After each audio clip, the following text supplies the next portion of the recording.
Hey everyone, Tin Man here with my first artifact video. Today I want to talk about one of the most important decisions you can make while building your artifact draft deck, and that is the order in which you play your heroes.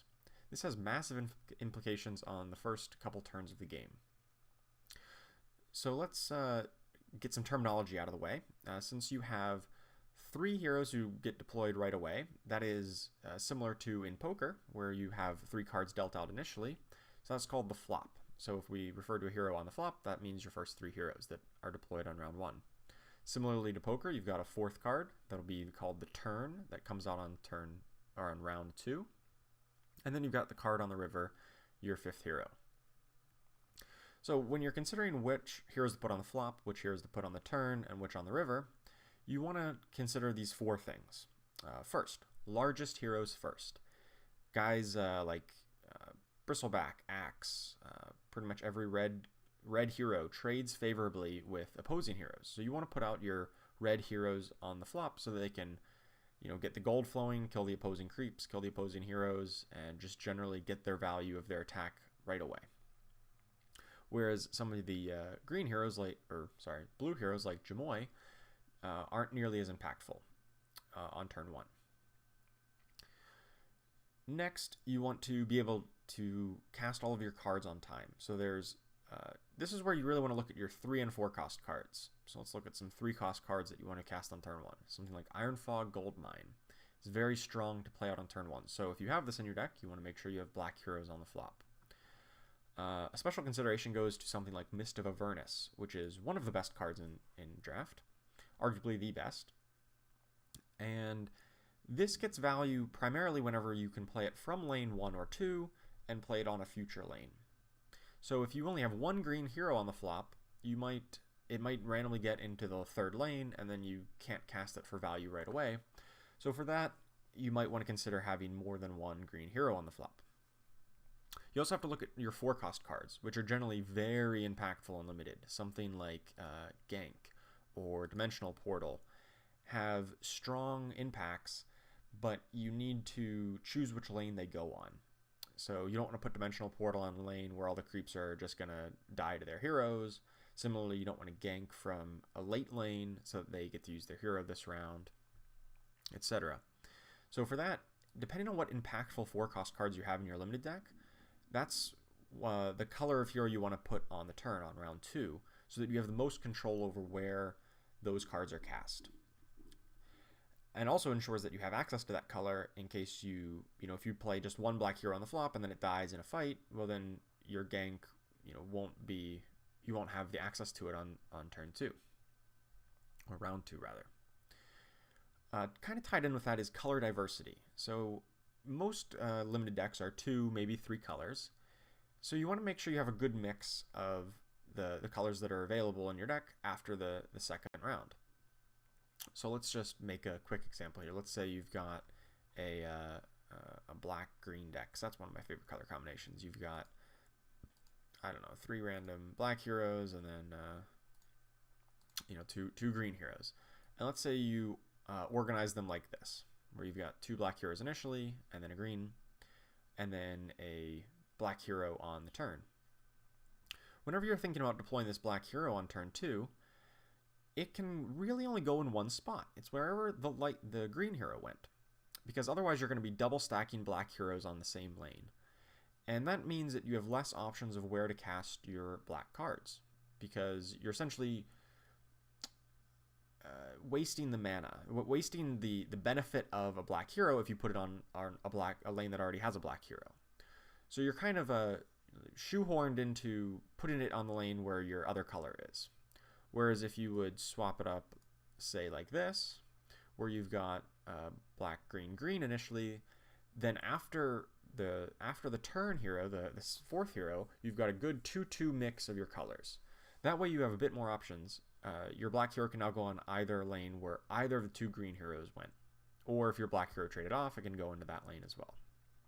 It just gives you more flexibility, more options, which is key to giving you an advantage in the early game. Last consideration, which is probably a little weaker consideration, is to put your passive effects early and your active effects late. So something like Enchantress has a very powerful passive effect, giving allied neighbors +2 regeneration. Whereas somebody like Sniper over here has an active, and he has a little bit less stats to make up for that. He can, on a 3-turn cooldown, he can deal 5 damage to a unit. And if you play him out on the flop, he now has 3 turns that he has to survive before he can use that. Whereas if he comes down on the river, he only has to survive for 1 turn before he can use his active. Similarly with Winter Wyvern, who's probably the best example of this, she really belongs on the river because a 2-turn active, if she comes down here as the 5th hero, she can use that active right away without having to wait around for it. So with that in mind, some of these are often in conflict, right? So you need to weigh how good a certain lineup is for one of the 4 considerations versus the other ones. So let's hop into some examples. Yes, unsave changes. Let's go this red-black deck. So this is a pretty straightforward deck that I drafted. It was very strong, went 5-0. And here let's go down the checklist. We've got put our largest heroes first. So we've got Bristleback and Mazzy are our 2 biggest heroes. They're red heroes, so they generally want to go on the flop. And then something like Debbie the Cunning, she trades well with opposing heroes because she has 9 attack when attacking opposing heroes, but she generally doesn't survive the fight. But she's better than our Tinker, who's really just a 7/5. So check. Next, can we cast our cards? Well, let's look down our list. And if you look right here, you see a lot of black cards on 3 cost. And so we probably want to put double black heroes on the flop, right? But let's look a little bit closer.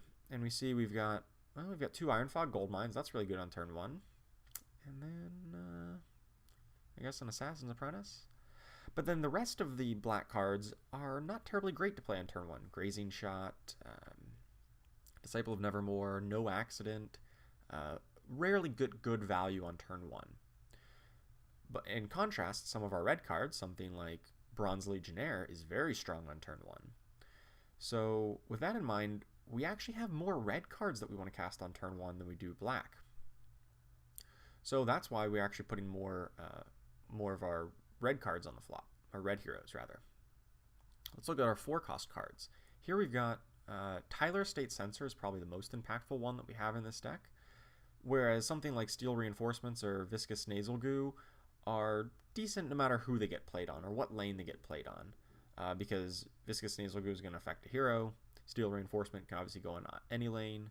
So really we want a black hero on the turn to maximize where we place the Tyler State Censor to really lock our opponent out.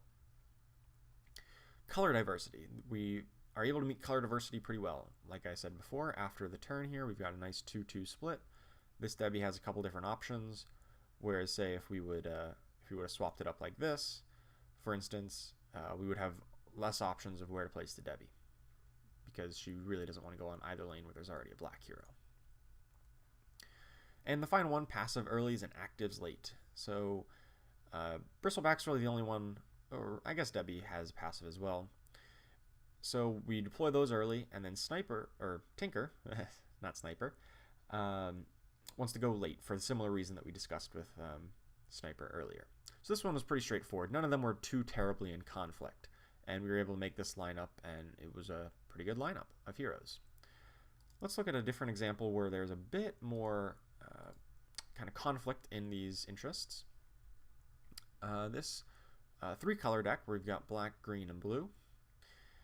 Let's start at the top.